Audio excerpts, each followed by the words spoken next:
Boy, 4 minuto na makalipas ang ika-6 ng umaga.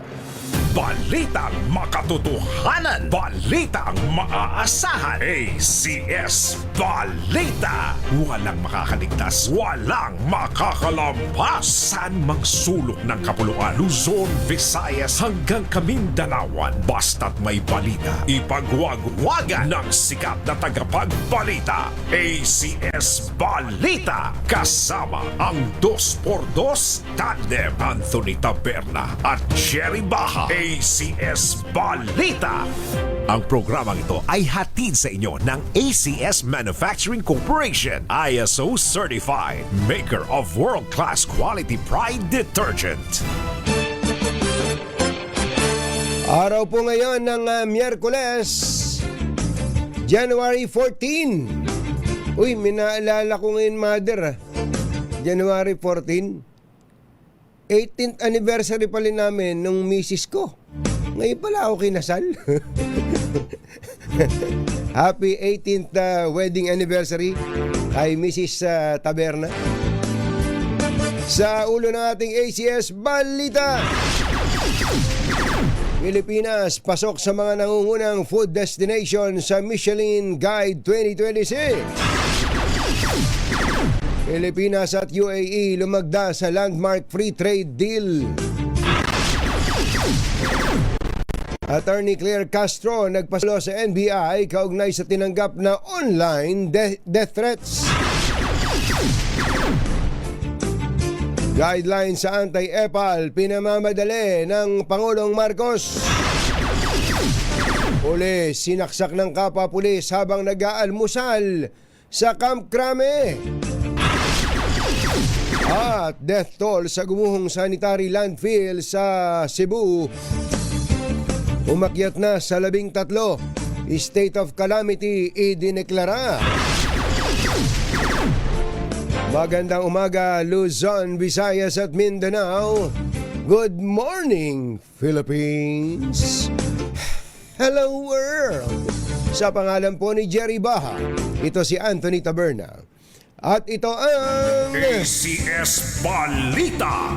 Kinilala po ang mga pagkain at lutuing Pilipino bilang isa sa 16 na most exciting food destinations ngayong 2026 ng Michelin Guide at naglagay sa bansa sa global spotlight dahil sa mayamang pamana nito sa pagluluto.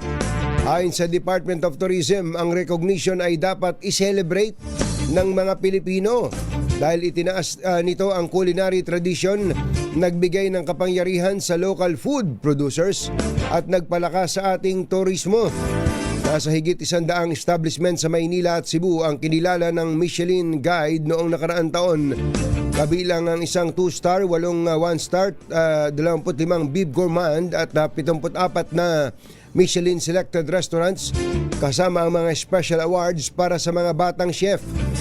Kasama rin sa mga kinilalang lutuing Pinoy na pinuri ng Michelin Guide ay ang sisig. Uy, meron sa Katunyis nito, subukan nyo.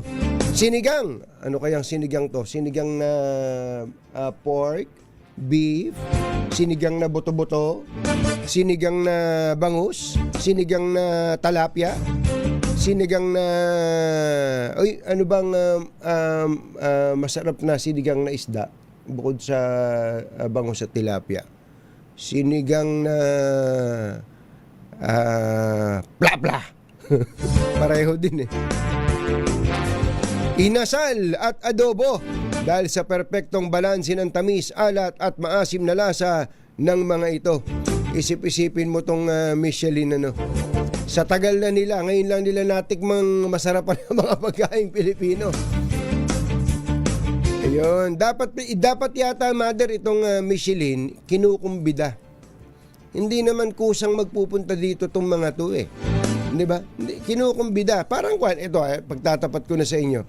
Alam niyo yung Guinness? Yung Guinness. Si Aling Guinness. Oo. Si Guinness sa Book of World Records, kinukumbida yan. At huwag kayong magagalit. Pag nagkumbida tayo dyan, iistimahin mo yan. At pag inistima mo, pahuhutelin mo yan. At pagka pinaghotel mo, iba pa. maraming pang estima. Ganun dito si Michelin. Isip-isipin mo, sa tagal na nating nagluluto ng adobo, ngayon lang nila natin may adobo natin. Diba? Yan na sinasabi ko kay Michelin. Kaya hinahamon natin ang Goodyear. Gumawa din kayo ng food guide na ganito. O kaya BF Goodrich. Hindi ba, paring Ray? Ano pa ba yung gumagawa ng gulong? Dunlop. Ayan. Gumawa din kayo para hindi nag-iisa yung Michelin. Para sa gayon maraming makatikim ng pagkain Pilipino. Ang totoo, nagkasamaan pa ng loob dyan. Di ba, Mother? Nagkasamaan pa ng loob. Sasabihin, bakit yun nakasama sa Michelin? Wala naman lasa pagkain dyan. Dito sa katabi, ang sarap-sarap ng pagkain. Di ba, nagkakampatuloy, nagkasilusan pa Maganda sana yung award-giving body. Ito naman usapan na lang. Tapos naman, nagpapasalamat nga tayo at nakarating dito. Naalala ko tuloy yung mga award-giving body sa broadcast, diba? Sa media. Alam nyo ba na merong mga award-giving bodies na padadalang ka ng Yuel Reyes Subel, congratulations. You have been chosen as the most outstanding broadcaster for the year 2025. Hindi. Ikaw naman, hindi naman ako nag-apply dito Paano hindi naman kami nag-submit ng mga sample broadcast material namin dito? Paano kami tuwan-tuwa ngayon si UN? Maya-maya nagpasalamat ka, thank you.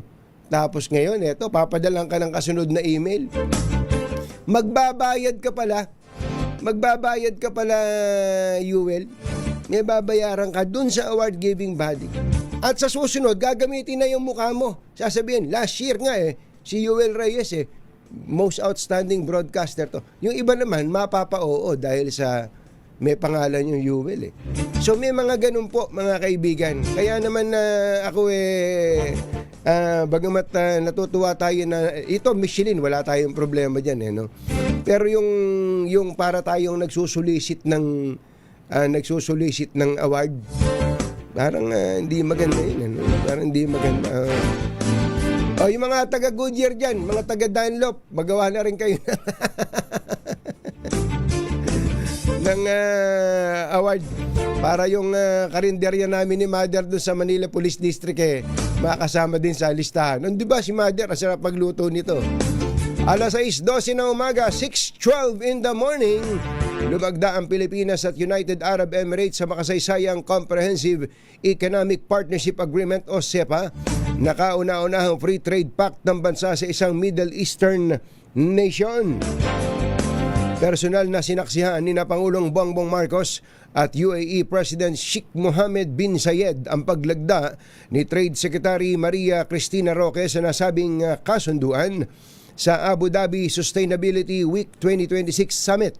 Ayon sa Presidential Communications Office, layo ng naturang agreement na ibaba ang taripa, palakasin ang market access sa mga produkto at serbisyo, paigtingin ang investment flows at lumikha ng mga bagong oportunidad para sa mga Pilipino sa UAE.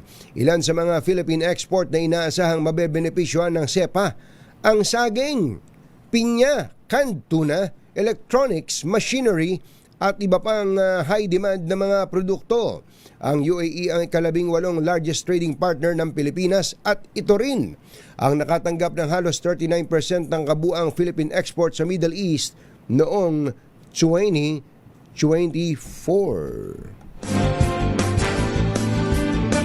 Alas 6:13 na ng umaga, naimbag bigat kada kayo amin na po, agring kayon, gising na! Nagtungo si Palace Press Officer Attorney Claire Castro sa NBI para maghain ng blatter report kaugnay sa tinanggap na death threat mula sa isang Facebook page. Tinukoy ni Castro ang isang luminous by Trixie Cruz Angeles and Ahmed Paglinawan. Teka, si dating Press Secretary Trixie Cruz ba ito? Itong tinutukoy dito? Na pinagmulan umano ng banta noong January 2 matapos ang kanyang chucky remark kay VP Sara Duterte. Sinabi ni Castro na kailangang i-report niya ito sa NBI para kung sakaling may mangyari sa kanyang masama ay alam na kung sino ang iimbestigahan. Inamin ni Castro na hindi siya sanay sa ganitong uri ng pagbabanta sa kanyang buhay at pinag-iisipan niya kung dapat siyang mag-file ng kaso laban sa mga nasabing personalidad. ACS Balita. Alas 6:15, pinamamadali ng Pangulong Bongbong Marcos ang pag-release sa final anti-EPAL guidelines para matiyak na hindi magagamit ang mga proyekto ng gobyerno para sa personal na branding ng mga politiko. Ayon kay Palace Press Officer Claire Castro, nais ng Pangulo na maayos at maisapinal na ito sa lalong madaling panahon. Sinabi ni DILG Secretary John Vic Remulla na sa ilalim ng anti-EPAL rules ay hindi na pahihintulutan ang paglalagay ng pangalan, larawan o logo ng mga public official sa mga government-funded projects naman. So nakalagay na dati kasing ganun eh. Thank you kay Congressman Ray Langit. Ganun. Sa tulay na ito. Hindi naman kanya yun. Ayan, imbis na pangalan, ang ilalagay na daw po sa mga billboard ay project title, date of contract award, start at completion dates at source of funds lamang. Babala ni Remulla, ang sino man lalabag sa naturang kautusan ay mahaharap sa kasong administratibo. Kuya Elmer Ngo, lakyam chaplak hun, 6:16 ng umaga. Susunaw, Tito Boy. Naku, ano ba nangyari? Kumakain lang yung isang pulis. Sinaksak na ng isang pulis yan sa Camp Crame mismo. Ano ba nangyayari? Yan at iba pa sa pagbabalik ng ACS Balita. Magbabalik po kami.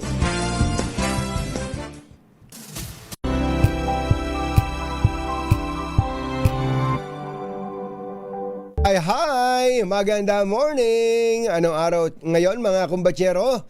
Today is Laundry Day Friday! Yuhuu! At pag Laundry Day Friday, all you need is Pride washing machine detergent. May triple stain away formula kaya tanggalang makapit, malupit at madikit na dumitman siya, kaya easy ang labada. Kaya pala mula noon hanggang ngayon, all you need is Pride. All you need is Pride. ACS. Kasama ang 2x2 tandem Anthony Taberna at Jerry Baha. ACS Balita. Uy, magandang umaga pala dito kay ayun, sino yung binabasa ko kaninang nagsasabing masarap din na sinigang? Yung maya-maya, ito, sinigang na maya-maya, talakitok at dorado. Teka, ano ba yung dorado?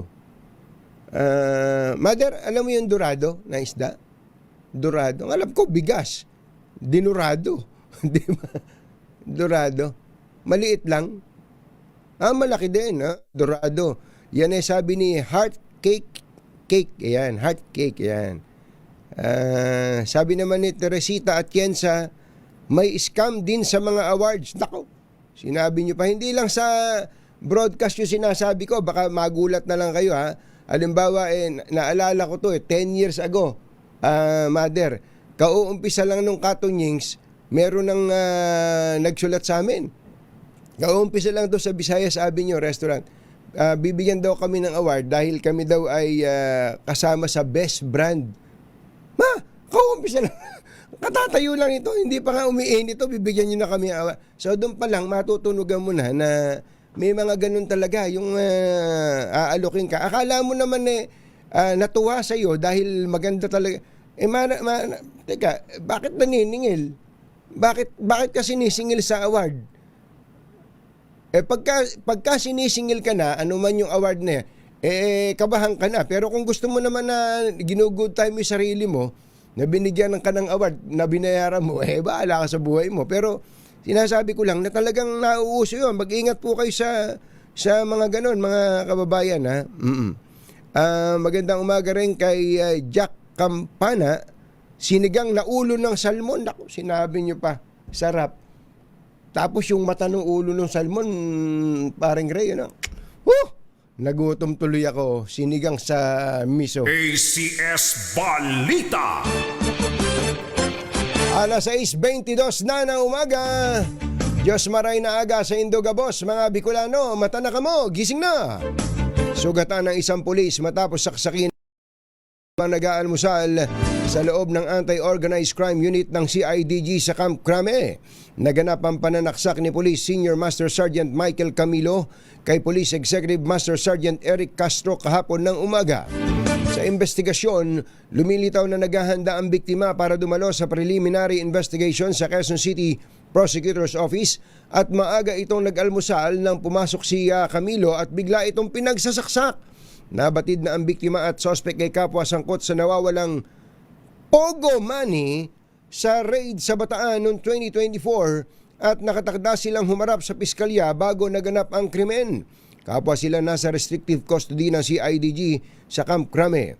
Tiniyak naman ni Police Major General Robert Morico II, CIDG Director, na sasailalim sa masusing investigasyon ang insidente at aalamin ang tunay na motibo ni Camilo na ilang araw na nakitaan ng pagbabago ng ugali.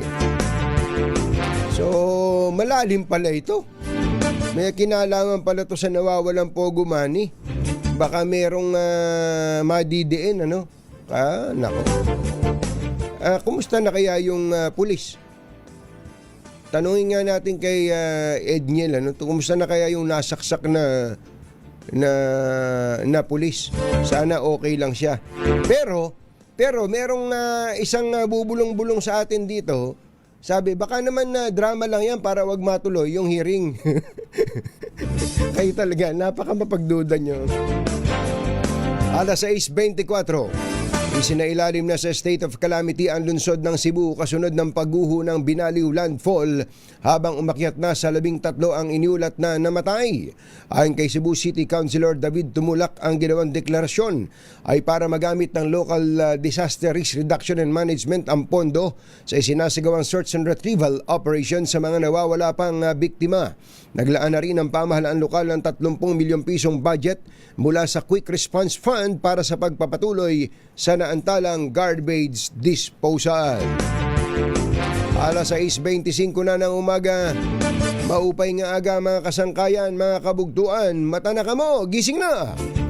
Inansila ng Department of Energy ang halos 12,000 megawatts na project supply o power supply contracts na iginawad sa Solar Philippines Power Holdings Incorporated noong 2024 at 2025 matapos mabigong tuparin ng kumpanya ang mga nakasaad sa kanilang mga kontrata. Nabatid na ang naturang kumpanya ay pag-aari ni Batangas First District Representative Leandro Leviste na nagbenta ng mahigit 22.5 billion na shares sa Meralco. Ayon kay Energy Secretary Sharon Garin, ang mga kontrata na napanalunan ng kumpanya sa ilalim ng iba't ibang green energy auction program ay natapos na noong December 2025. Sa kabilaan niya ng paulit-ulit na paglalabas ng show cause order at mga kahilingan na i-renew ang kanilang performance bonds, ay wala umanong natanggap na tugon mula sa kumpanya ang DOE. Dahil dito pinatawan ng 24 billion pesos na multa ang kumpanya, kabilang ang performance funds, pati na rin ang mga contractual obligations tulad ng inaasahang gastos sa proyekto at iba pang financial obligations gaya ng Training and Development Fund at iba pang nakasaad sa kontrata. Magandang umaga sa mga taga Fabella Hospital diyan po sa Maynila. Posibleng umabot sa 124 million ang populasyon sa buong bansa pagsapit ng taong 2035. Sa pagtaya ng Philippine Statistics Authority, maaaring umabot sa halos 63 million na mga lalaki sa 2035 habang 61 million naman ang bilang ng mga babae. Aba, parang hindi pantay, ano? Mas marami na ang lalaki kaysa sa babae ngayon na mga Pilipino. Ganon. Mali pala yung ikinukwento mo sa akin, paring Ray, na kaya ang mga lalaki kung minsan dala-dalawa o tatlo yung girlfriend dahil mas maraming babae. Ang hati naman ng bading. Isang pagtutuwid. Pumasok po dito si Kuya Angel na isa pong pantas pagdating po sa kasarian. Ang sabi niya, marami naman doon bading. Kaya pala, marami ng lalaki ang pumapatol sa kapwa lalaki dahil wala ng babae. Mira, totoo pala ito. Hindi ba dati mas marami yung babae? Kahit naman sa pamilya, lagi napapansin mo marami yung babae. Samantala, inaasahang ang Calabarzon pa rin ang ituturing na rehiyon na may malaking populasyon sa nasabing taon na posibleng umabot sa mahigit 19 na milyon. Sumunod dito ang NCR at Central Luzon na may 14 milyon, habang ang Cordillera Administrative Region naman ang inaasahang may pinakamaliit na populasyon sa 2035 na aabutin lang ng mahigit 2 milyon. Nakumpiska ng Bureau of Customs ang halos 106 na milyong pisong halaga ng mga puslit na sigarilyo sa unang linggo ng 2026. Natagpuan ang mga smuggled na sigarilyo matapos magsagawa ng inspeksyon ang magkasanib na puwersa ng Customs, BIR, Coast Guard, PNP at Army sa isang compound sa Barangay Santa Isabel, Dinalupihan, Bataan noong Enero 9, nung Biyernes po ito.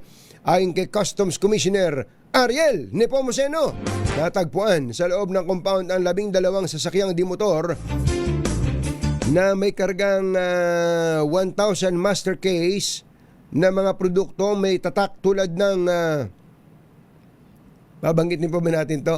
Modern, RGD, Nice Baisha, HP, Power, Carnival, Playboy at President. Hindi ko kilala itong mga sigarilyo na to. Ang inabutan namin ni paring Ray, Hope, Marlboro, More. ano araw, no? May kanta pa nga yan More International Cigarette. Batay sa packaging, ang mga puslit na sigarilyo ay galing sa mga bansang China, Vietnam at Korea at balak sanang ipamahagi sa Cagayan Valley at Central Luzon. Bigyan diin ni Commissioner Nepomuceno na ang matagumpay na operasyon ay pagpapakita ng walang humpay na pagsisikap ng customs para labanan ang smuggling at protektahan ang kita ng pamahalaan. Pero alam niyo po, nakakapagtaka din to Unang-una, paano nakapasok kung talagang smuggled? Paano nakapasok dito? Ibig sabihin, may kasabot yan. Makakapasok bang maglalakad bang mag-isa yan? Yung mga sigarilyo na yan? Yan ang isa. Pangalawa, baka naman hindi naman lahat ng yan na smuggled. Baka naman dito na ginagawa yan. Baka dito na ginagawa yung Yossi na yan. Pero ang deklarasyon na imported. May mga ganun Di ba? Dapat maimbestigahan pa rin mabuti. Pero gusto kong sabihin sa inyo, sa amin sa Nueva Ecija, katakot-takot po itong mga sigarilyo na to na napakamura. At ultimo, estudyante ng high school may nakasalpak na sigarilyo sa bibig. Oo, dahil nga po sa laganap na laganap. Oy, nako, mga politiko dyan, tantanan nyo na yan. Tantanan nyo na yung ay, nako. Alam naming may kumikita dyan. May mga kababayan nga tayo, ang trabaho nagbibiyahe ng sigarilyo dyan sa San Nueva Ecija. Pero illegal po yung ginagawa ninyo. Illegal po. Ha? Congressman ang nasa likod at mayor? Sus Mariano Kaindo. ACS Balita. Nagatid sa kabuuan ng ating ACS Balita. Sa pangalan po ni Jerry Baha, ito si Anthony Taberna. Kasama ang 2x2 tandem Anthony Taberna at Jerry Baha. ACS Balita. Oy, nako, dyan po sa mga taga-Barangay Commonwealth, Quezon City. Malapit sa amin to. Barangay Commonwealth, Quezon City. Kuya Rolly Romero. Baka gusto mong manalo ng limpak-limpak na salapi. At saka, syempre, mga regalo mula sa DZRH at Pride Detergent, lakasan mo na radyo mo. At yung mga kababayan natin dyan, kung kayo may tindahan, kayo man nasa loob ng bahay, tapos nakikinig sa o kayo nasa tarangkahan ninyo, magpa-cute na kayo dito kay Sherwin Alfaro. Lakasan nyo yung radyo ninyo para kaya matawag yung atensyon ng aming team dyan na walang magawa kundi mamigay ng pera. At ang ating po namang... Ready na ba kayong tandaan ang ating word of the day para manalo ka ng Deezer H Mini Component? Eto na! Ang ating word of the day ay recant. Recant. Ayan. Ano ba ibig sabihin ng recant? Ito pag-atras, pagbawi. Ayan. Pagbawi, pag-urong. Ayan. Inurong ang kanyang sinabi. Recant. Ayan. Yan po ang ating word of the day. Oras po natin, Achi Ahya, Mr. Jalomtang, Doktora Almalao, Lakyam Samsa Hun, 6:33 na umaga, magbabalik po kami. Balitang makatotohanan, balitang maaasahan.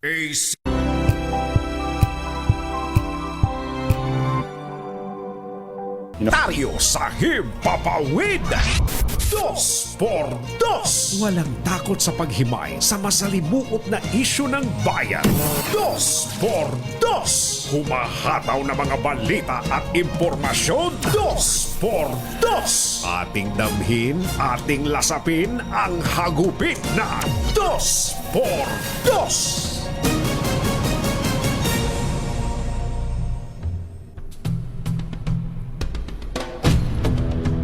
Inatawa ng Department of Energy. Hindi pa, 2x2 pa lang, hindi pa damdaming bayan, mga taga DCRH. Mamaya mo na, mamaya damdaming bayan. Bihirang patis, oh. Inatawa ng Department of Energy ng multang aabot sa halos 24 na bilyong piso ang Solar Philippines dahil sa kabigo ang magbigay ng halos 12 gigawatts na renewable energy capacity. Ang Solar Philippines ay isang renewable energy developer na itinatag ng negosyante at politikong si Batangas First District Representative Leandro Leviste. Sinabi ni Energy Secretary Sharon Garin na bigo ang kumpanya na tuparin ang commitments nito na mag-develop at maghatid ng mahigit 11,000 megawatts ng solar power projects na nagresulta sa termination ng 163 kontrata sa nakalipas na 2 taon. Sinabi ni Garina ang gusto lang ng gobyerno ay legitimate investor sa energy sector kaya sinisikap nilang linisin ang sistema. Isyu ng bayan, katotohanan. 2x2. Pag maitim ang balak, magtago ka na. 2x2. Si Jerry at si Anthony, narito na. 2x2. Hahataw ng todo, urado ka. 2x2. Ang katotohanan, dala nila. 2x2. Walang sinasamba pali, maniwala ka. 2x2. Hataw ng gusto, tol, umasa ka. 2x2. 2x2.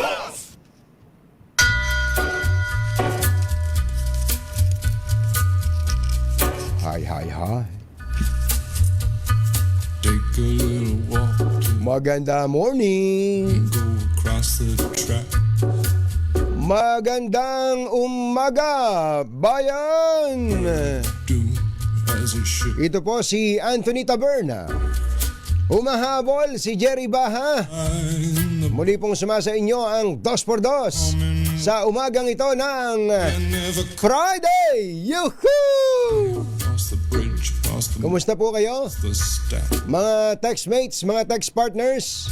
On a Kumusta po ang mga teacher? old handsome man in the Mga lalo na yung mga public school teachers, matindi tong nakita nyo ba, Mother? Nakita nyo ba yung survey ng Tangeray? Tangeray. Kalalabas lang ng survey ng Tangeray. Ito po ay tsokolate na galing po sa mga itinanim ni Kuya Angel dyan sa ilalim ng mga puno ng nyog. Pakibot mo nga dyan po sa Quezon. Ang binhi po niyan ay galing dyan sa Davao, ano? At itinanim sa ilalim ng mga puno ng nyog, puno ng kakao. At ang resulta po, ito pong tangerine. Tangerine. Tangerine naman to mother. Itong inabot mo sa akin, pambira. Hindi, pero alam nyo, hindi naman sa iniinggit ko kayo Sana makatikim din po kayo ng tangerine. Pwede mong pangusin, meron pwedeng pangusin, pero meron ding Ayan, sa kape. ito, Ilalagay ko sa kape. ilalagay mo sa kape. Yes. Pinagsasama mo? Sinasama mo? Ang tindi nito si mother. Mocha pala yung ginawa mo, mocha. Mocha, di ba? O-order ka sa Katunyis, mocha. Ang tawag namin doon sa amin, mokabayan. Wow. Pinaghalong tsokolate at kape, mokabayan. Ayan. Ayan hindi ito yun, mother. Ito yung kay Doktora Helen Tan no? Yung tangerine Yung tangerine, yung kay Doktora Helen Tan ng Quezon, na talaga namang ang dami ng napapasayang mga magsasaka diyan sa lalawigan ng Quezon. Tingnan nyo nga naman, pag nakita nyo po yung packaging, hindi nyo iisiping locally produced. At ang kagandahan po niyan, mga magsasakang Pilipino ang ating pong sinusuporta pag tinangkilik po natin ang tangerine chocolate. Tangerine, tangerine, tangerine. Gumagawa ng tsokolate habang kayo'y naghihintay. Yeah! Dapat ganun kong Angel. Yeah! Tapos hihigupin mo, di ba? Sarap. Yummy! Dapat ganun ang mga komersya. Ito si Kuya Angel, masyadong yung nahihiya pang ibuhos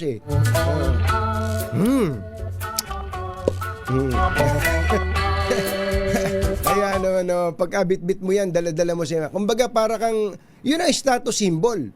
Pagka ikaw ay andito sa Pilipinas o kayo nasa abroad, at kumakain halimbawa ng Swiss chocolate, yung katabi mo, ikaw naman kumakain ng tangerine chocolate. Sabi mo, Swiss chocolate lang, ako tangerine chocolate. Yeah.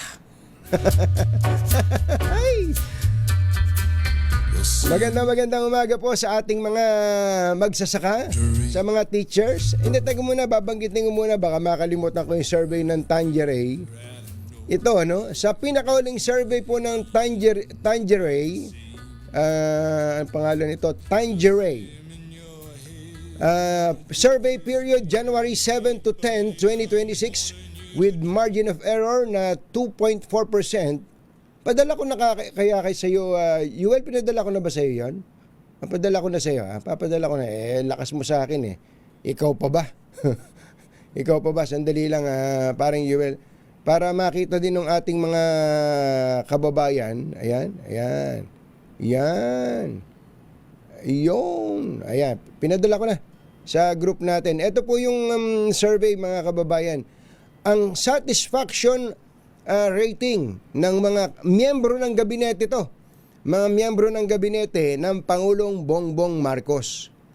Ang nangunguna po na pinakanasisiyahan ang mga kababayan natin sa performance niya bilang cabinet member ay isang lumilingon sa pangalang Juan Edgardo M. Angara ng Department of Education na may 52.71%.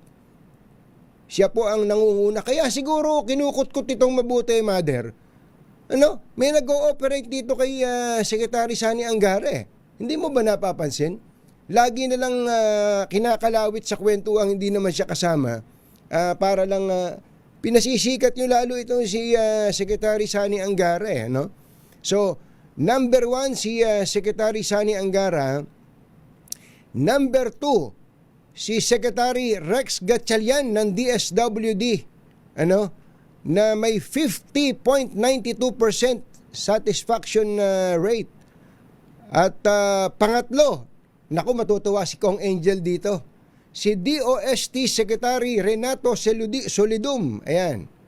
Pang-apat, Hans Leo Kakdak, panlima. Nako, baka kaya tumakbong senador to bigla, si Conrad Estrella, si DAR Secretary Conrad Estrella. Ay, Secretary Conrad, magandang umaga po.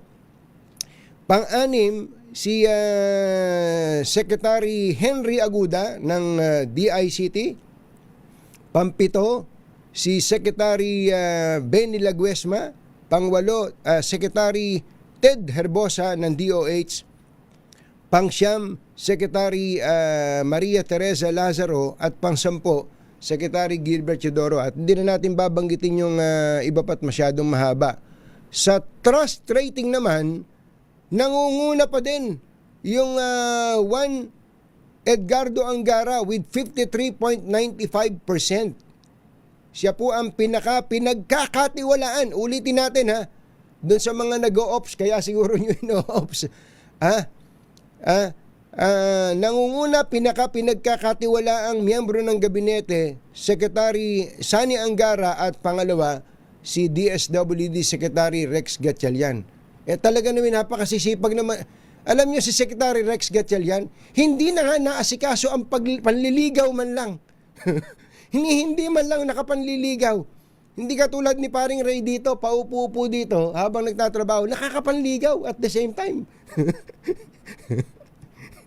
Nadamay ako. Mga kumbatsero ng bayan, Katunying at Ka-Jerry. 2x2. Yan. Pero alam nyo, sa totoo lang, magagaling itong mga cabinet members na ito eh. Magagaling. Hindi lang natin na-interview lagi. Ayan, pagbutihin pa ninyo at nang sa gayon ay makinabang ang ating mga kababayan. Ang isa pa, alam nyo, ang tingin ko medyo nararamdaman natin ng sipag, yung DA Secretary Francisco Tiu Laurel. Kahapon lang Mother, nasan si Secretary Tiu Laurel kahapon? Nasa Pangasinan.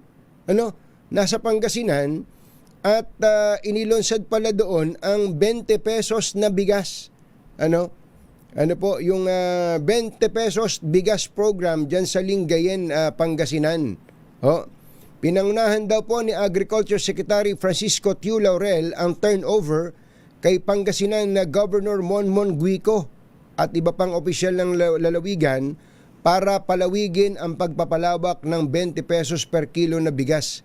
Layon daw po nito na maabot ang hanggang 60 milyon, 60 milyon na vulnerable Filipinos bago matapos ang taon. Ay magandang target yan. At ang laki ng pondo ng DA dapat ay mapakinabangan ng ating mga kababayan sa pamamagitan ng mga maaayos na programa. Sa Pangasinan lang daw po, ayon kay Governor Monmon Guico, ay aabot sa 177,000 families o humigit kumulang 708,000 Pangasinenses ang makikinabang sa subsidized rice, ito pong 20 pesos na bigas. Sana makarating to nationwide. Baya Satellite.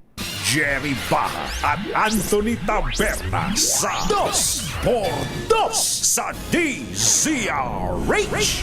Magandang umaga pala kay Kuyang Dakila Palomo ng Kabanatuan at Indonesia. Ayun. At magandang umaga at happy birthday din kay ating Jen Barona.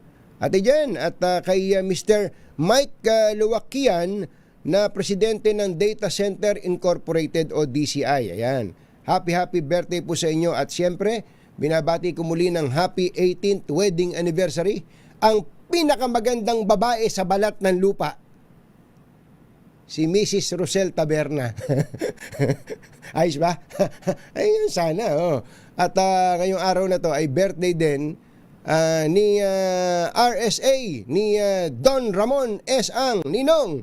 Happy birthday. Oras po natin, achi ahya, Mr. Jelom Tang, lakyam go chap dihon. 8 minuto bago ang alas 7. RH number 1.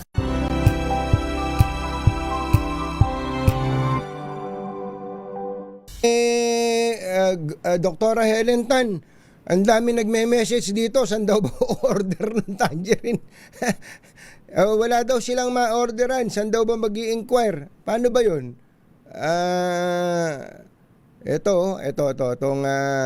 ito yung mga message sa atin dito tungkol sa chocolate. Sana magkaroon na sa Lazada yung tangerine, sabi ni Victoria. Sabi naman nito, saan po pwede umorder? Sabi ni Sky Earth. Oo. Wala namang available sa Metro Manila. Mag-i-inquire ako dati kung paano mag-order, sabi ni Bonnet de Dios. Sabi ni Teresita Atienza, saan makakabili? O, ayan na. Alam niyo naman kami dito. Saka Kuya Angel, dapat pagka uminom ka ng tangerine, sarap. Happy birthday din pala kay Mayor Jeannie Sandoval ng Malabon. Ay, Mayor Jeannie! Happy birthday po sa inyo. Kumusta na po ba ang mga tapang kabayo dyan at saka patis dyan sa Malabon? At magandang umaga rin pala at happy birthday din. Ka-birthday din pala ni RSA ito. Si Attorney John Ponce Rojas, birthday ngayon. Binabati nga ni Tito Albert. Kuya Danny Flores ng San Pablo. Ha? Pinakawalan yung suspect? San Pablo? Yung nakapatay nung totoo ba to, Yuvel? Yung nakapatay nung bata ay yung pinaghihinala ang nakapatay ay pinakawalan ng pulis. Baka kulang sa ebidensya yung pulis. Kuya Dani!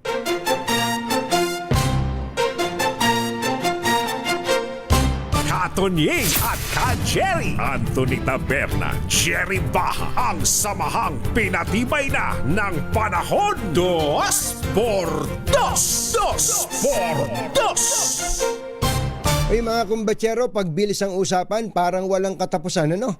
Ang hirap pa, yung iba-ibang babayaran mo, iba-iba rin pupuntahan mo at iba-iba pa ang due date. Nakaw kung saan-saan ka talaga mapapadpad.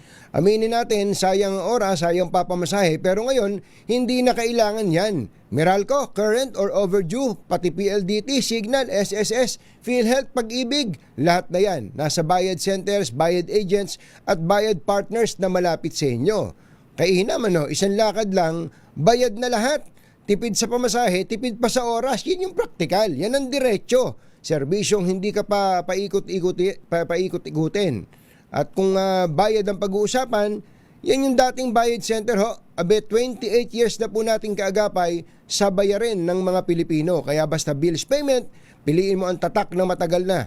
Tatak Bayad, supervised by the Bangko Sentral ng Pilipinas. Let's Marvin Gaye and get it on. You got Hintay lang natin yung linya natin kay Ate Xiaoyi. just like they Hindi say. po siya yung asawa ni Kiko. Si Ate Sharon Garin. Hindi, magtatrabaho muna tayo dito. Alam nyo ba nakita nyo ba yung ospital na binisita ni Secretary Vince Dizon? Saan ba yung binabasa ko kanina? Yung ospital dyan sa Quezon City. Nadadaanan ko lagi. Lagi ko nadadaanan dyan sa may Quezon Avenue. Sabi ko, kailan mo matatapos tong pagawain na to? Ayun, buti na lang pinuntahan ni Secretary Vince Dizon. Ito, no? Ito pong PCMC, Philippine Children's Medical Center, dyan sa Quezon Avenue, at yung Philippine Cancer Center. Kagaganda pong mga proyekto nito. At siyempre, yung inaayos na National Kidney and Transplant Institute. Ubod ng tagal. Ay siguro yung mga kasama kong bumibiyahe araw-araw dyan sa may Quezon City, nakikita nyo yan. Ang ganda-ganda sana ng proyekto. Isip-isip nyo, Philippine Cancer Center. Specialty hospital po sana to. Pero parang kinain na ng cancer ng lipunan to. Ang construction ay ubod ng tagal. Ayun, sabi ni Secretary Vince Dizon, ang isa palang dahilan kung ba't inaabot na ng halos dekada ang konstruksyon nito ay ang pautay-utay, paunti-unti na paglalabas ng pondo. Alam nyo kung bakit pautay-utay? Hulaan nyo. Kung bakit pautay-utay? Kaya pautay-utay sapagkat yung pondo sana na ilalagay dito, katulad dun ng ibang pinag-usapan natin kahapon, ay inallocate nung mga nakaraan sa sirit na kayo? Nagsisimula sa letter F. Tama. Inilagay doon sa flood control projects. Anak ng bakang dalaga. Humahataw sa komentaryo. 2x2.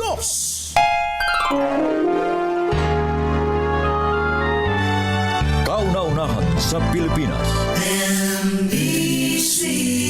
Manila Broadcasting Company.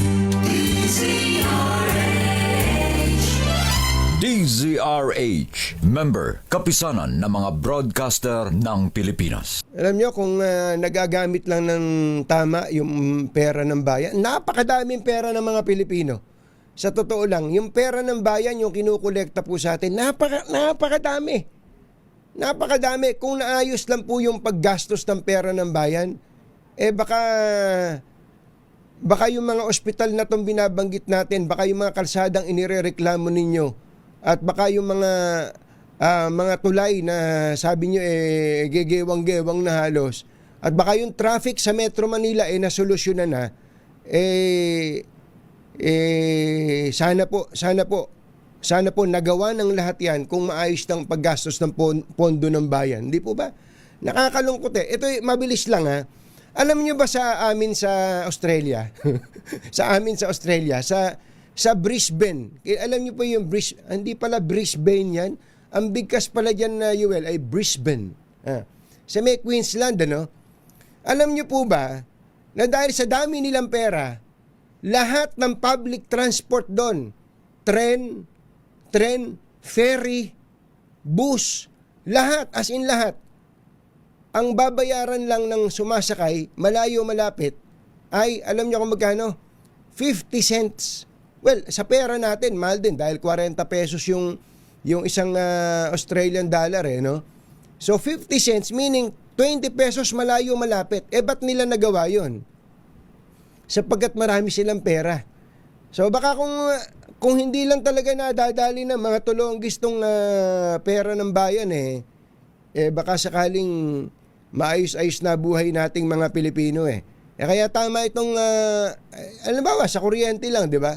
Sa kuryente, ang laki-laki ng totoo ba to? Tanungin nga natin mamaya si Ate Shawi, Si Ate Shawi, tanungin nga natin, totoo ba na sa bill ng kuryente natin ngayon, meron na tayo binabayaran tungkol sa renewable energy? May nagsabi sa akin, hinanap ko tuloy yung bill ng kuryente ko, hindi ko lang makita kagabi Mamaya, kausapin natin si Ate Shawi. Sandali lang, Secretary Sharon Garina, mag-headline lang kami ng pangunahing balita. Papasok ko po kagad kayo sapagkat alam kong malaki-laki bibilangin yung pera ngayon Ba't ba kayo magbibilang ng pera? Minultahan pala niya ng 24 billion ang isang batang gwapong-gwapo. Balitang bagong-bago. Balitang dapat alam mo. Balitang magdadagdag ng talino. Dahil bagong impormasyon, makibalita. Unang-una sa DZRH. Pangunahing balita. Kasama ang 2x2 tandem nina Anthony Taberna at Jerry Baha. Sa ulo ng ating mga pangunahing balita, solar energy firm ni Congressman Leandro Leviste pinagmulta ni Secretary Sharon Garin ng 24 billion. Pangulong Bongbong Marcos pinatutugi si Zaldico sa Portugal. Kanselasyon ng kanyang pasaporte pinagtibay ng Sandigan Bayan. Kontraktor na si Sara Diskaya naghain ng not guilty plea sa Ghost Project sa Davao Occidental. Senate President Tito Soto tiniyak ng agarang aksyon sa impeachment complaint laban kina Pangulong Marcos at VP Sara pag nakarating sa Senado. 20 opisyal ng Bureau of Fire Protection pinasisibak ng DILG dahil sa katiwalian. At Samot, sobrang kalasingan, sama ng loob, itinuturong dahilan ng pamamaril ng isang pulis sa mga kapwa pulis sa Negros Oriental. Magandang umaga, Luzon, Visayas at Mindanao. Good morning, Philippines. Hello, world. Sa pangalan po ni Jerry Baha, ito si Anthony Taberna. At ito ang... Pangunahing balita. Jerry Baha at Anthony Taberna sa 2x2 sa DZRH. Katonying at ka-Jerry. Anthony Taberna, Jerry Baha, ang samahang pinatibay na ng panahon. 2x2. 2x2.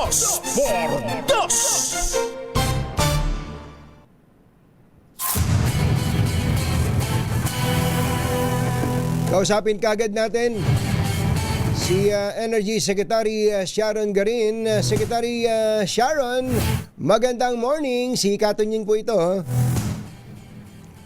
Good morning Katonying, and good morning po sa lahat. Opo, well, ito muna ang una ko itatanong sa inyo, ha. Yung binanggit ko kanina, kasi may nag-message sa akin kagabi, hindi ko na makita yung bill ng kuryente ko. Totoo ba na meron na pong portion ng binabayaran ang mga consumers tungkol sa renewable energy project ng pamahalaan? Opo, pero kung yung yung tapos na. Yung mga na-cancel na ito, hindi naman tayo nagbabayad eh. Opo, ibig sabihin, wala pong pinapasan si Juan de la Cruz sa mga renewable energy projects ng kung sino-sino anywhere in the Philippines? Wala po, ganon. Meron po, basta po nakadaan po sa auction namin. So, meron pong, yun yung nakikita niyo siguro yung fit all na mga yung Fit all, yes. Yung nasa bill. Makikita niyo yan dyan. Pero maliit lang yan. Siguro ilang sentabo lang. Opo, pero alam nyo naman, sa atin, mga kababayan, pagka pinagsama-sama yung sentabo, lumalaki din at saka kung sa mahabang panahon. Okay, pasensya na kayo, doon ko muna inuna. Okay, pangalawang tanong.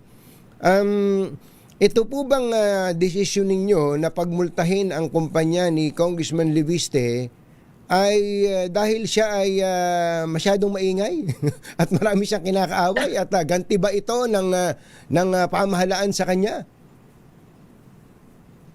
Ay, maingay man siya or tahimik, Katonying, or marami siya kaibigan o kalaban. Overdue na to Katonying.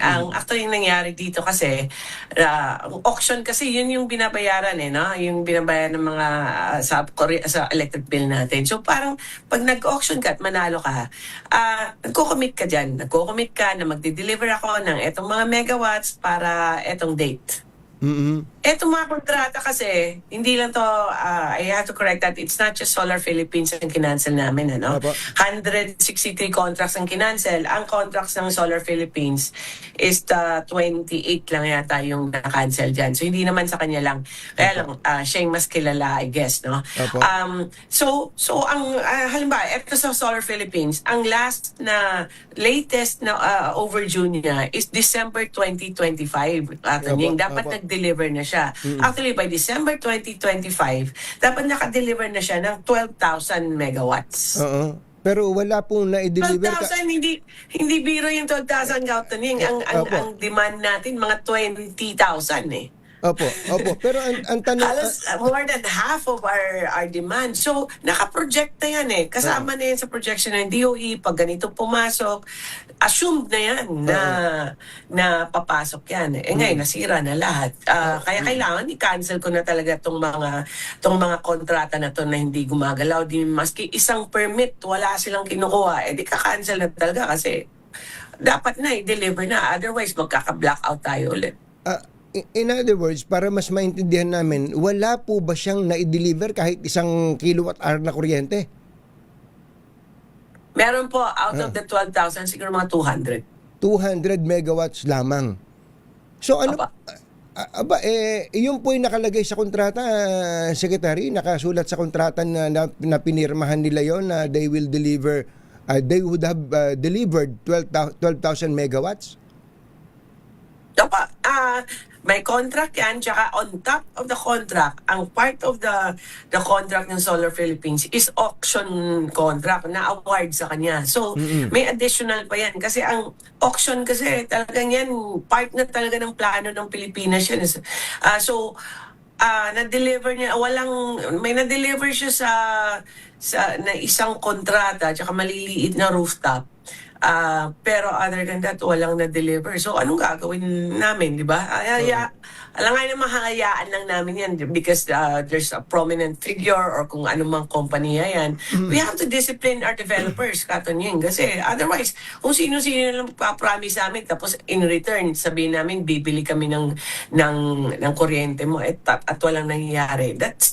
Walang energy security, mataas ang presyo ng kuryente. Dahil dito, manipis ang supply natin, baka kulangin tayo sa summer.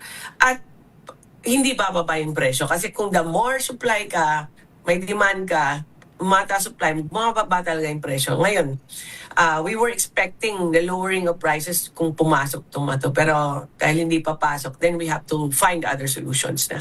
So hindi pala ganun kasimple yun, ano? Maaapektuhan pala pati presyo natin, pati supply natin, at baka mag-brown out pa tayo because of the failure to deliver what was promised or stipulated in the contract. Opo. Malaki yan eh. Hindi biro yung... So kung sinabi mo lang 300 megawatts, baka pwede pa naming hanapan ng ibang solusyon or alternative. Pero this is 12,000 megawatts for Solar Philippines. In total, ang kinancel natin is 17,000. Halos demand na yan ng buong Pilipinas. So, dahil dito, Katoning, dahil sa consequence na yan, apektado yung publiko, ang gobyerno natin, ang DOE, we will go after this mga hindi naman pala legitimate na mga developers, yung humawak lang ng kontrata at walang ginawa. So we will go after them kung ano yung nakalagay doon sa kontrata, sa renewable energy law, sa criminal law, sa civil code.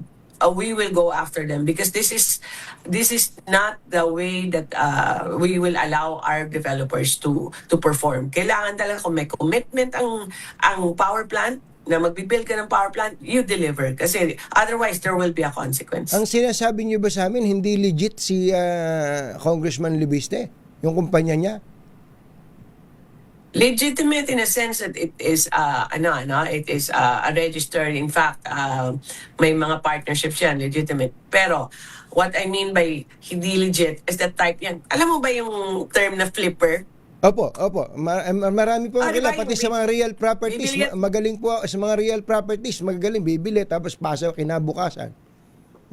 Kasi may bebenta mo ng more expensive, no? Mas mataas na presyo, kasi ikaw yung may hawak ng titulo. Yes. Diba? Opo. Ganun din nangyari. Kahit wala kang i-improve dyan sa bahay na yan, wala kang dadagdag ng pintura, pero kung naghihintay ka lang ng tamang panahon at may bibili niyan ng mas mataas na presyo, those 17, I'm not saying na yun lang ang ginawa ng Solar Philippines. I'm saying there are in the 17,000 megawatts na tinerminate namin, marami po yan dyan na ganun po yung ang ginagawa. Kaya sinasabi ko na yung yung taking the opportunista lang, marami yan dyan eh. So we want to weed that out. Gusto namin wala kaming developers na magko-commit sa amin ng ganyan.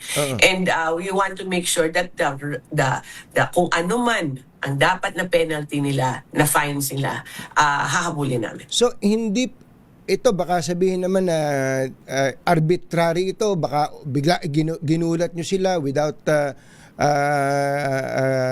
giving heads up, ano po. Meron ba kayong mga abiso sa kanila, Secretary?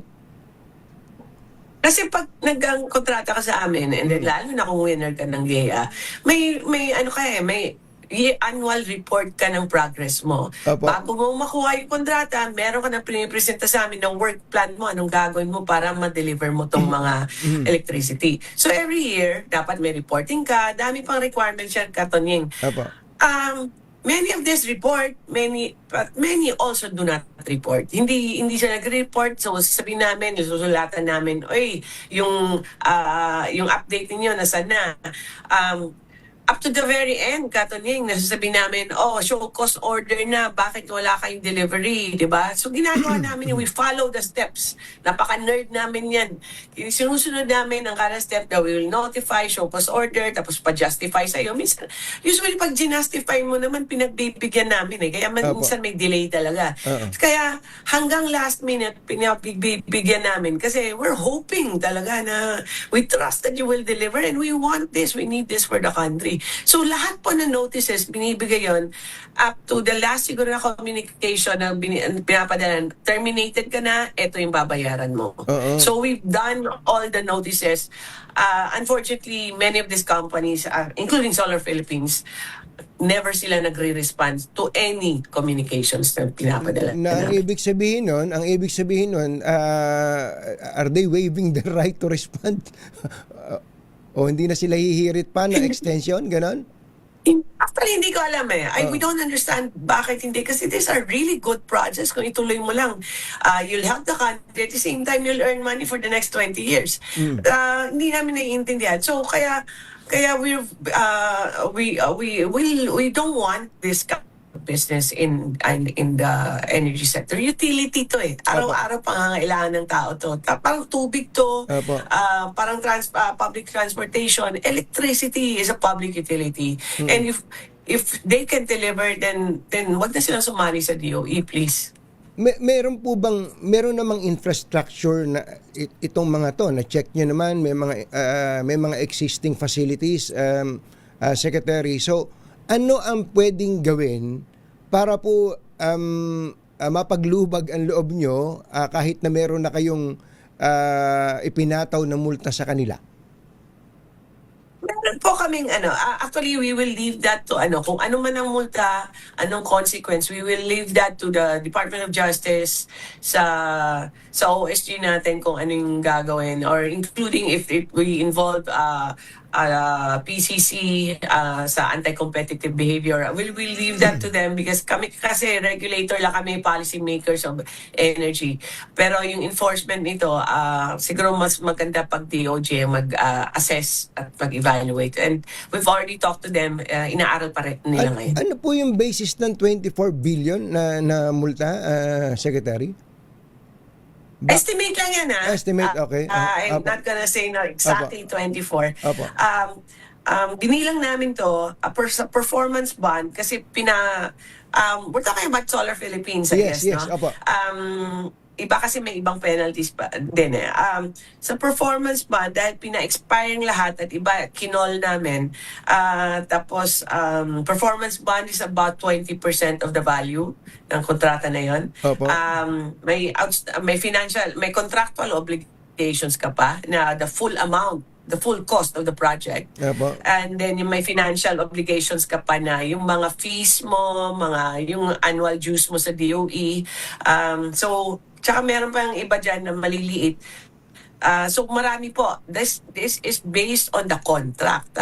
Hindi to parang lang, dahil lang galit kami or naghahabol kami. This is based on the contract na pinirma ng DOE at ng developer. Tapos nakalagay doon lahat na to, pati sa batas nakalagay yan. So, nag-commit sila eh. So, if you don't deliver and you committed, then we might as well find better investors for our country. Yung po bang Solar Philippines Power Holdings, hanggang ngayon, si Congressman Livisti ba is actively participating in the management po? O nag-divest siya? We're asking for the officially we're asking for the documents from all the agencies, especially SEC na. So far hindi kasi updated ang mga GIS nila sa submissions doon, kaya we're talking to SEC also for kung merong missing na mga documents. As far as DO is concerned, kung may change yan ng ownership or ilipat mo yung isang project, kailangan alam namin. Paalam mo sa amin. So far, naka-register pa rin sa Solar Philippines itong mga project na to. And as far as we know, ang ownership ng Solar Philippines ay kay Kong Leandro. Halos 99% siya din. 99%. Wala bang problema 'yon considering he is a congressman? Tanungin na lang natin si Boying. Because based on the law, I think I was listening to Ombudsman Boying, and sinight niya yung yung violations, and I think that would be Ombudsman role kasi hindi na power yan hindi na power related Katonying This is about constitution, this is about the franchise or the 'di ba kung ano yung mga batas natin nagbabawal ng conflict of interest sa mga public servants natin. So we leave it to Ombudsman or the DOJ to determine if there's a violation. So ulitin ko lang po yung tanong ko kanina, wala na po bang paraan itong Solar o si Congressman Leviste para po bawiin niyo yung order niyo na minumultahan sila o kaya tutuparin na lang nila, hahabulin nila yung pangako o commitment na 12,000 megawatts. Wala bang ganong option sa kanila, Secretary? Sir, ang Katonying, binigyan na namin sila ng actually hindi lang yan na 1 year, no? To deliver. Iba dyan, 5 years, more than 5 years, iba. Matagal kaming naghihintay na matapos. Ngayon, pag nagpatayo ka ng solar, 6 months matatapos mo na yung solar power plant mo We've given all the chances already. We've communicated, we've asked, tawagan, email, no, sulatan. Nothing. Ngayon na I don't think na dahil lang lumabas sa media at naging front page then pagbibigyan ulit. Para naman tayong nagpapaligaw yan na alam mo naman pinapakasal lang palagi. We don't want that kind of behavior among our investors. Ito lang, this is really this is a very expensive but very essential service. Kaya ngayon terminate na. Otherwise they can appeal it in court if they want. Opo. Pasensya na kayo, kailangan ko itanong to. Last question. Wala bang order from the higher ups, meaning sa Malacanang, wala bang order mula sa leadership ng House of Representatives kay Secretary Sharon Garin para po gawin itong hakbang na to laban sa Solar Philippines and kay Congressman Leandro Leviste? Wala po kasi we've been doing this actually kung titingnan mo yung listahan namin 2024 may na-cancel na kami ng mga contracts ni Solar Philippines, even 2019, even 2025. So continuous to every year kasi naglilinis talaga kami. Ito yung isa sa pinakamalaki significant kasi 17,000 megawatt siya. So hindi po kailangan utusan kami kasi trabaho po namin to. We need to make sure that we deliver the megawatts na directive ng presidente. So part na to po ng trabaho na inatasan kami. We have to make sure that we clean out the developers na hindi maasahan, and we look for better ones. So no need for orders from anybody.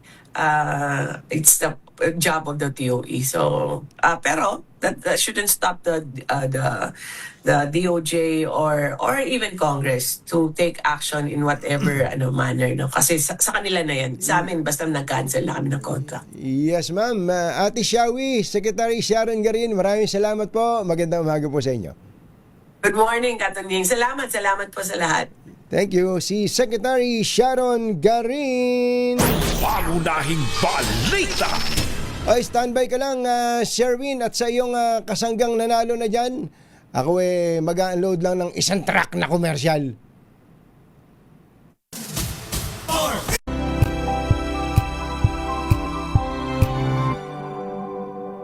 Anthony Taberna at Jerry Baha, DZRH, pangunahing balita. Ay, baka kailangan nyo na magpalit ng bubong ng bahay Buti na lang may bubong na maaasahan. Gawa sa state-of-the-art technology, may aluminum na, may pintura pa. Now available na rin sa pre-painted tiles pan. Para sa eleganteng bubong na matibay na, makulay pa, mag-cherry loom pre-painted ka na. Magandang umaga pala kay Tito Albert Nagales. Oy, Tito Albert, nakita mo na ba itong 7-seater hybrid SUV? Itong all-new Tigo REV Luxury Edition? Starting at 1,528,000, 1.528 million. Naku, kayang-kaya nila ito. Kayang-kaya ni Ate Lay ito. Hatid ng all-new Cherry Tiggo REV Luxury Edition. Ang high-tech na features, pogi at moderno ang itsura. At siyempre, sulit na sulit ang halaga. Ito ang tunay na game changer sa segment na ito. Mantakin ninyo, kapag ka i-charge mo to, tapos naka full tank, ang range nito ay aabot ng hanggang 1,400 kilometers. Kaya kahit na magpunta ka pa sa Bicol, ay kayang-kaya. Marami rin itong safety features tulad ng 14 Advanced Driver Assistance System, kasama ang Adaptive Cruise Control at 540 degrees na camera. Kaya Engineer JC Ancheta, handa ka na bang mag-upgrade? Subukan na ang Cherry Tiggo REV Luxury Edition. Kuya Els Bartolome, Magada Morning!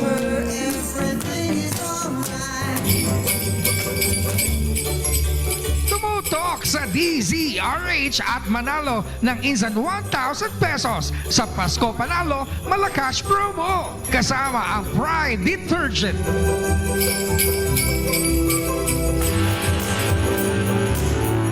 May nanalo na!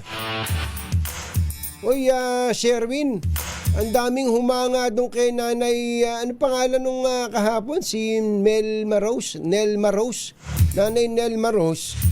Doon sa kasipagan niya, sobra talaga. Alam mo, yung kasi ang typical na Pilipino, masipag talaga ang mga Pilipino. Tulog pa yung karamihan, nagtatrabaho na. Kaya may kausap si Kuya Boy Fabian, kausap ko kahapon tuwan-tuwa kung andun lang daw siya baka naabutan din niya. Yun. Diyan kaya sa Barangay Commonwealth sa Quezon City, kumusta kaya ang mga magkakapitbahay diyan? Andun si Sherwin Alfaro, may nanalo na. Sherwin, go go go! Ako, Katonying, wala tong si Welma Rose, si Ate Welma Rosoco sa nanay ni Kuya Willie. Ito si Kuya Willie. Ay, Kuya Will! Magandang umaga, Katonying. Kuya Will! Uy, mag-uumpisa na yung milyonaryo mo Hindi ba ikaw? Magandang umaga, Katonying. Jerry ba? Hindi ba Sa siya? ibang channel. Si Kuya Will, pero Willie Rebillami pala yun, Katonying, yung nanay kasi nitong si Kuya Willie, 94 years old na, Aba. masipag pa rin. Aba, Oo. Totoo Nagsasaka ba? pa. Nagsasaka? Napunta pa sa baryo, nagtatanim-tanim ng mga gulay. Aba, saang probinsya ho, Kuya Nag-aalaga Will? ng baboy. Alabat, Quezon. Sa Alabat, napakaganda niyang Alabat, Quezon. Napunta na ako dyan sa Alabat, Quezon. Oo, nakita ko nga yun Napunta ka dyan. Oo. Amin. Mababait ang mga tao dyan. Kumusta Sobra. naman? Kumusta naman yung lugar niyo diyan sa Barangay Commonwealth? Mababait din ba ang mga tao diyan? Mabait naman. Kasi masipag din ang aming barangay captain. Sino ang chairman niyo diyan? Maningko. Si Saldi ko? Hindi. Kapilido lang siguro, pero Maningko. Si Kamaning. Si Kamaning. Si Kamaning ko. Ayos. Salamat Dahil po. si Kuya Willie, Kuya Tonying, at nanonood sila ng 2x2 sa kanilang bahay. Patunay. Naka-tune in sa DZRH ang kanilang TV. Kaya dahil dyan, sino paborito mong announcer pag umaga? Katonying, Jerry Baha. Ayun. Antonito Bernard, Jerry Baha, 2x2, ito meron kang 1,000 pesos! Salamat. Ayun. Yan lang ba? At syempre, Yan lang ba? Thank you, Katonying. Ano na? Yan lang ba? Baka naman na makasagot siya ng word of the day natin. Alam niyo ating word of the day, Kuya Willie? Alam ko kasi narinig ko sa iyo kanina, recant. Ayun, Rican. Recant! Yan pagbawi. Yan dahil dyan, meron kang mini component. Ayun. At syempre, meron ka pang DZRH Medyo Noche basket para sa Chinese New Year. At meron ka rin pinakamalaki, pinakamabago, pinakamapula, pinakabago, Pride with Fabric Conditioner Korean Strawberry Bloom Detergent Powder with Stain Away Formula. 2 kilo yan. Kaya naman napakaraming labahan. Talagang ubus na ubus yan para sa inyo, tatay. Thank you, salamat. Maraming salamat. Saan mo magpapatiin ka? Sige, Kuya Will. Binabati ko yung aking mga kapatid sa Alabat, nanay ko sa Alabat. Kumusta kayo dyan? Kaya Thank you. kanya nanay na napakasipag. Ano pangalan ng nanay mo? Nanay Kulot, kung tawagin sa amin. Nanay Kulot. Si Nanay Kulot ng Alabat sa Quezon. Barangay 3. Barangay 3, alam mo ba, Quezon. Kuya Will, di ba pagka nandun ka sa may Atimonan, bibiyahe ka ng bangka, ferry, Opo, sir, opo. papunta ng Alabat. Aba, Opo. may project yan, ewan ko kung tapos na. Magkakaroon na ng tulay dyan. Medyo, sabi nga nila, 70% pa lang daw. Magkakaroon na ng tulay yan, hindi ka na magbabangka, diretso na sa Alabat. Opo, sir, opo. Napakagandang proyekto nun. Ayos! Salamat! Palakpakan! Ako, maraming salamat, Ate Willie. At syempre sa mga nais manalo ng 1,000 pesos, lagi tumutok sa DZRH. Baka kayo na susunod nating winner sa DZRH Pasko Panalo promo kasama ang Pride Detergent RH number 6, Sherwin Bat Alfaro DZRH. Una sa Pilipinas, una sa Pilipino. Thank you! Maraming salamat, Tatay Will, Kuya Will! Mga nangunguna at mga bagong balita sa DZRH. Pangunahing balita. Tuloy ang mga balita, sobrang kalasingan at hindi isyu ng babae kaya binaril ng isang pulis ang 3 niyang kabaro at isang babae sa resto bar sa Sibulan, Negros Oriental. Ayon sa PNP, nagsimula ang pag-iinuman ng 6 na pulis sa police station at itinuloy sa naturang resto bar bilang birthday celebration ng kanilang hepe. Sa kuha ng CCTV, umupo sa tabi ng 6 na pulis ang isang babae at biglang tumayo si Police Staff Sergeant Bonifacio Saicon at saka pinagbabaril ang babae sa hindi pa malinaw na dahilan. Sa isa pang kuha ng CCTV, sunundan ng 3 pulis si Saicon palabas ng resto bar at saka sumakay ng kotse. Sa ulat ng PNP, dinesarmahan si Saicon ng kanyang mga kabaro at nagkaroon ng pagtatalo sa loob ng kotse. Pero dahil hindi pinusasan at kinapkapan ng 3 pulis si Saicon, ay may baril pa ito na ginamit naman sa pamamaril sa kanila. Sa investigasyon, lumalabas na may sama din ng loob ang suspect sa 3 pulis na kanyang binaril. Pinasisibak ni DILG Secretary John Vic Remulla ang hepe ng Bureau of Fire Protection at iba pang opisyal nito dahil sa isyu ng katiwalian. Sa panayam ng DZRH, sinabi ni Remulla na aabot sa 15 billion pesos ang nakukubra sa katiwalian ng BFP kada taon mula sa mga racket nito. Isa lang anya rito ang ininspeksyon nilang gusali sa Quezon City kung saan naabot sa 30 million pesos ang singil ng BFP para sa fire extinguishers at 70 million naman ang para sa sprinkler system. Imagine mo ang 300,000 negosyo dito sa Metro Manila pa lang. Oo. Nandiyan, aabot mga 500,000 negosyo. Yung small, medium scale lang tinatamaan ng gusto dito eh. Hardware dyan, Yes. beauty salon dito, lahat yan. Law office dyan, papasok ang, para may occupancy permit kayo, papasok ang inspector. Sasabihin, ay, detective na ang, ang fire extinguisher. Kailangan palitan nyo na. Pero, kailangan gantong klase. Bibili kayo dito. Ang presyo nila, times 2, times 3 kung bibili ka sa SM. Tapos, hindi nila ibibigay yung occupancy permit, yung permit, fire hazard permit, kung hindi ka kukuha sa kanila. Antindi. Ibinunyag din ni Remulla ang umano'y tangkang pag-alok sa kanya ng kickback ng mismong fire chief ng Bureau of Fire para sa mga overpriced na fire truck na nangyari nito lang December sa isang birthday party ng kanyang kaibigan. Pumunta siya. Biglang tinabi ng isang kanang kamay niya, yung barkada ko. Pare sabi ko, check, may 1.5 million siya kada truck. Hindi nyo pinusasan eh. Hindi ko magsasabi sa akin. Siyempre, nung isunod na araw, pinaliguan ko ng mura yung fire chief natin. Pero galit talaga ako, diba? Tama, tinitigilan na nga natin yun eh. Tuloy pa rin sila. Ang tinig ni DILG Secretary John Vic Remulla. Tiniyak ni Senate President Tito Soto na agad niyang aaksyonan ng anumang iaing impeachment complaint na i-endorso ng Kamara sa Senado. Ayon kay Soto, tutugunan niya ang mga impeachment case ito may laban kay Pangulong Marcos o VP Sara Duterte. Nang tanungin kung ano ang kanyang mga paghahanda para rito, sinabi ni Soto na sa ngayon ay wala pa namang inihahaing impeachment complaint sa Kamara. Mahigpit ang bili ng Pangulong Bongbong Marcos kay DILG Secretary John Vic Remulla na gawin ang lahat ng paraan para maibalik sa bansa si dating Ako Bicol Party List Representative Zaldico na hindi dadaan sa matagal na proseso. Inatasan ng Pangulong Marcos si Rimulya na tingnan ang posibilidad ng extradition ni Ko na sa ngayon ay sinihinalang nasa Portugal. Sinabi ni Secretary John Vic na bagamat walang extradition treaty ang Pilipinas sa Portugal, pinoproseso na nila ang repatriation ng dating congressman sa pamamagitan ng paghingi ng tulong sa Interpol, United Nations at iba pang ahensya para mapabilis ang pagpapauwi kay Zaldico. Pangunahing balita. RH52 Edniel Parosa, meron daw pong update sa saksakan. Ano ba yan? Saksakan sa loob ng krame. At meron ding update si 15 Giselle Ricafort tungkol sa hindi pag-uwi ni dating Public Works Secretary Manny Bonoan. Yan at iba pa sa pagbabalik ng Pangunahing balita. 7:46. This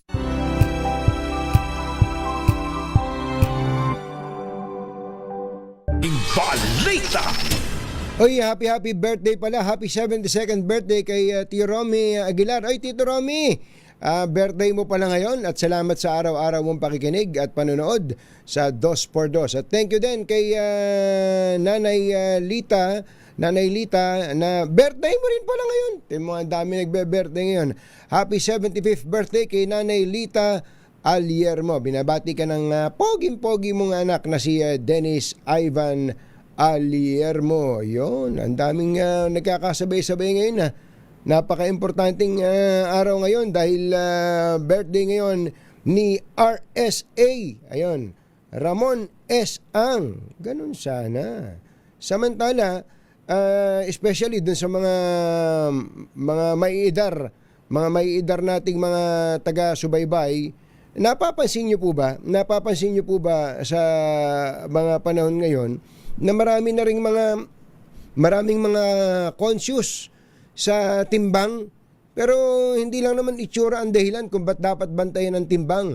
Kalusugan mismo ang nakataya dyan. Kaya kapag sobra sa timbang, tumataas ang risk ng diabetes, heart disease at kahit arthritis, at pag nagkasakit ka, apektado pati pamilya mo.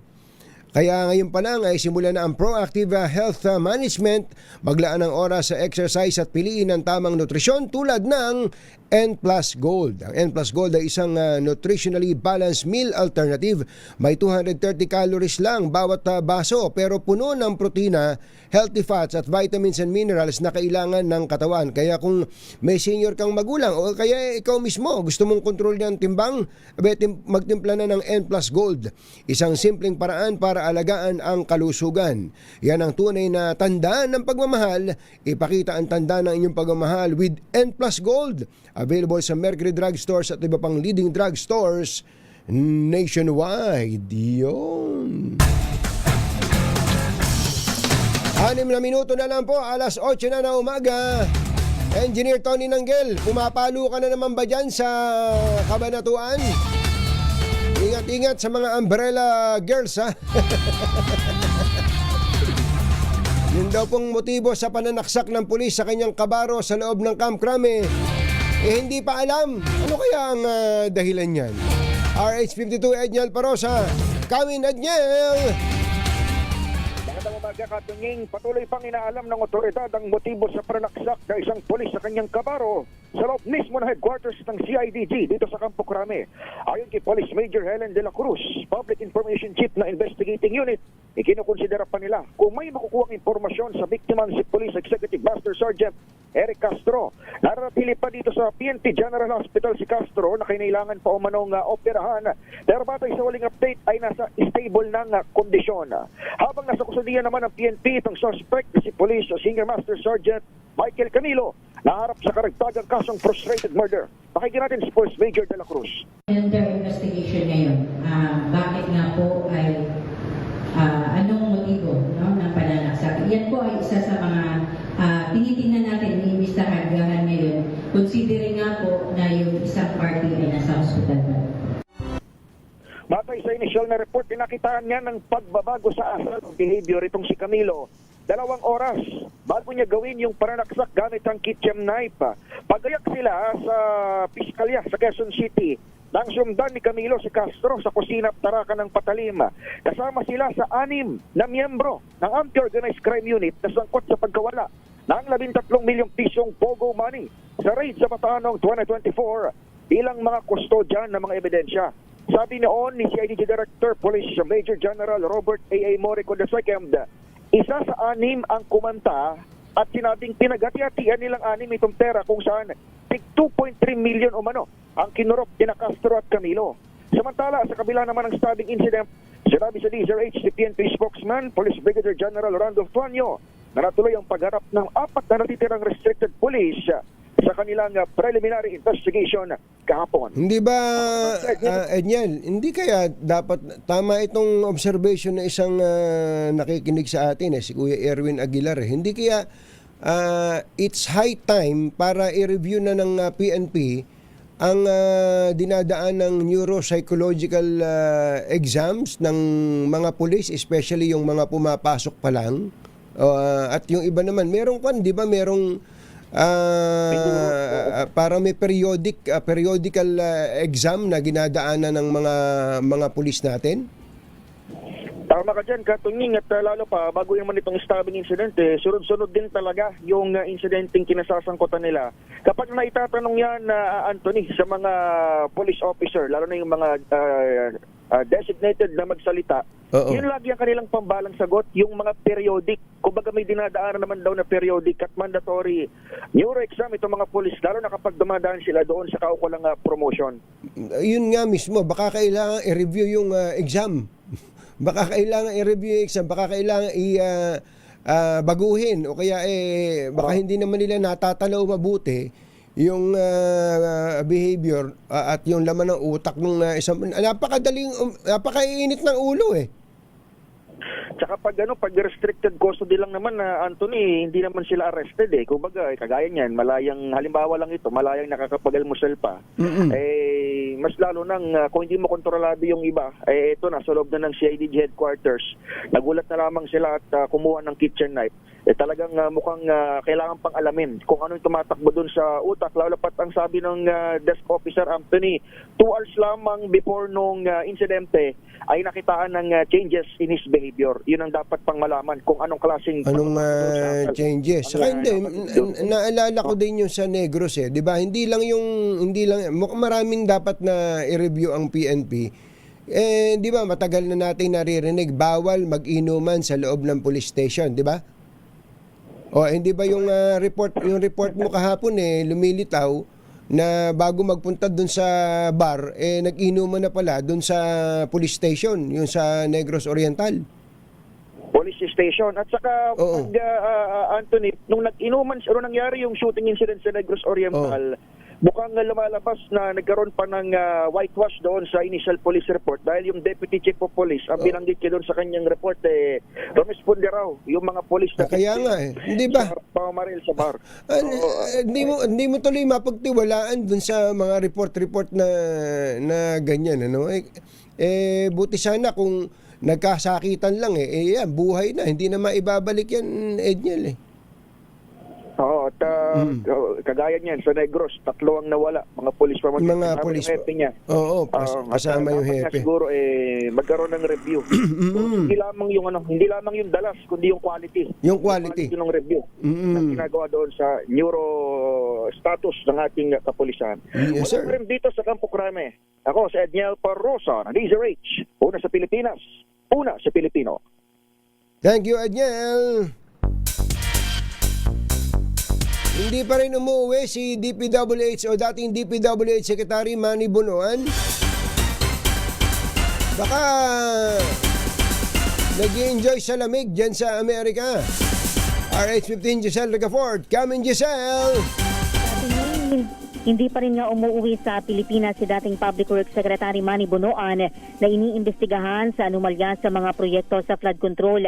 Halos 1 buwan o 4 na linggo yan matapos yung nakatakda sana niyang pag-uwi noong December 17. Sabi sa DZRH News ni Immigration Spokesperson Dana Sandoval, wala pa silang naitalang bagong travel o biyahe ni Bonoan. Nang tanungin kung minomonitor pa rin ng BI yung galaw o kilos ng dating kalihim, sinabi ng spokesperson na yung mismong paglabas-basok lamang sa bansa yung jurisdiksyon ng kagawaran. Una nang sinabi ni Sandoval na wala silang legal na batayan upang magpatupad ng anumang akbang laban sa dating kalihim. Pero kung sakaling may arrest warrant na law enforcement agency na raw, yung may poder nito at maaari namang magpasaklolo sa Interpol. Matatandaan kasama si Bunoan sa inisyuhan ng Immigration Lookout Bulletin Order, pero para lamang ito sa travel monitoring at hindi sa travel restriction. Ito si Giselle Ricafort para sa Deezer H, una sa Pilipinas, una sa Pilipino. Mamonitor ba nila, Giselle? Mamonitor ba nila kung from the US pupunta sa ibang lugar? Ang sabi ni Miss Dana dito, Katon, yung tinanong ko nga yan wala na daw silang jurisdiction doon. Bali yung paglabas lang dito sa Pilipinas at yung pagpasok sa isang bansa. Wala din silang ibinabahagi sa atin na detalye kung mula sa Amerika ay naglikot ba o lumipat pa sa ibang nasyon itong dating kalihim. Kasi ang alam natin, halimbawa sa Amerika, kinukwento lang sa atin ni Billy dito, na kapag ka ikaw ay pumunta ng Amerika, kung turista ka lang, may certain number of months na pwede ka lang magstay doon, paaalisin ka rin. Ano ba, 6 months o aalis ka na. Nakakailang buwan na ba siya? Halos isang buwan na yan, Katunying. Nasa 4 na linggo na yan. Hindi, hindi. Halos isang buwan na dapat, isang buwan na siya dapat umuwi. Oo. November 11 siya umalis dito kung hindi tayo nagkakamali. November 11 pala siya umalis. November 11, oo. Yun, hanggang 6 months lang siya pwede magstay doon. Oo, deklarado na pag-uwi niya dito sa atin, December 17 sana. So, almost 1 month na siya na delay yung sinasabi niya na pag-uwi dito. Ang sinasabi naman ng BI dito kasi, Katunying, wala silang legal grounds para bantayan o matyagan yung galaw ni Bunoan sa abroad, dahil nga wala naman pa sa kanyang nakabinbin na court order, wala pa namang arrest warrant din sa kanya, wala pang ganyan na binabanggit din yung Bureau of Immigration. Okay. Para ito si Giselle Ricafort para sa Deezer H, una sa Pilipinas, una sa Pilipino. Maraming salamat sa iyo, Giselle Ricafort. Ang tao lang ang takot sa dalawang to. Kaya kung maitim ang balak, magtago ka na! Anthony Taberna, Jerry Baja. 2 por 2! 2 por 2! Kabilis ng oras, Isip-isipin nyo, ang bakbakan ngayon sa politika tungkol sa power. Diba? Nag-aagawan sila ng power. Si BBM Group, merong VP Sara Group, power. Ngayon, ang problema ni Leandro Libiste, ni Congressman, power din. Yung kanyang power ngayon, maraming humahanga dito kay Congressman Leandro Libiste. But of course, sabi nga po namin sa inyo dito, kahit hindi sa politika, kahit nga dito sa media, kapag kami natutuwa sa iyo, asahan mo may magagalit sa iyo. So, sabi naman itong si Secretary Sharon Garin, wala naman daw nag-utos sa kanila para multahan ng malaki itong si Congressman Leandro Libiste at ang kumpanya nito. Hindi daw sila bahagi nung bali-balitang ginigipit si Leandro dahil marami nang sinasabi laban sa pamahalaan. Hindi daw yon. Ginagawa lang daw nila ang kanilang trabaho. Tingnan lang natin kung hanggang saan makakarating itong problema ngayon. Problema to ni Congressman Leandro Libiste. And how will his mom respond to it? Senator Lauren Legarda, maganda morning. Bye. Happy weekend. Woohoo! Damdaming bayan. Susunod na.